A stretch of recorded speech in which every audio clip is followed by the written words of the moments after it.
कि महाराणा प्रताप की आज जयंती है और हम सभी उपस्थित हुए हैं जितने आदरणीय गणमान्य लोग हैं।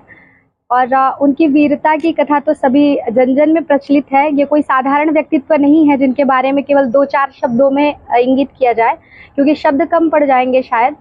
पर 2-4 बिंदु मुझे स्मरण आ रहा है उनका। हल्दी घाटी का जो हमारे यहाँ के कविवर श्याम नारायण पांडे जी ने बहुत बढ़िया लिखा था कि इतने युद्ध के बाद लाशों पर लाशें देखी, लाशों पर लाशें देखी, और यही नहीं कि निज शत्रु से उन्होंने निज दुर्ग धारते देखा। फिर भी उसके बाद भी वो जब हल्दी घाटी के उस निर्जन प्रांत में अपने बच्चों के साथ, रानी के साथ बैठे हुए हैं, सोच रहे थे, और अपने जब छोटी बच्ची को बिलखते हुए देखा है कि वो तुतली भाषा में बोलती है। छोटी बच्ची जब भूख प्यास से व्याकुल है कई दिनों से, और बोलती है कि माँ ने घासों की रोटी देकर मुझको बोला है खाने को, छोटे का पानी देकर वह बोली भग जाने को।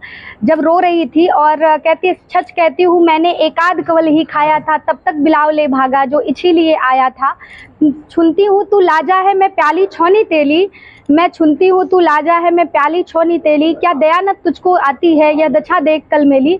कि वो जो घास की रोटी भी है जैसे खाने जाती है वो बिटिया, उसको भी बिल्ली लेकर के भाग जाती है। उस दशा को देख करके महाराणा प्रताप की आंखों में अश्रु आ जाता है। जो हिमालय जैसा पर्वत जैसा अचल था, वो बिटिया के दुख को देख करके रोने लग जाते हैं और संधि पत्र लिखने के लिए तैयार होते हैं। उन्होंने कहा कोई बात नहीं, अब लड़ाई छोड़ो, मैं संधि पत्र लिखने जा रहा हूँ।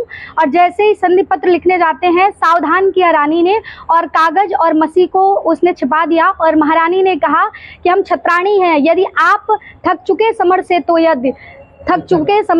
यदि तो रक्षा का भार मुझे दे, मैं ही रणचंडी बन जाऊं और अपनी तलवार मुझे दे। रानी कहती है अगर आप हार गए हो तो मैं छत्राणी हूँ, मैं हारने वाली नहीं हूँ। अमर रहे, अमर रहे, अमर रहे।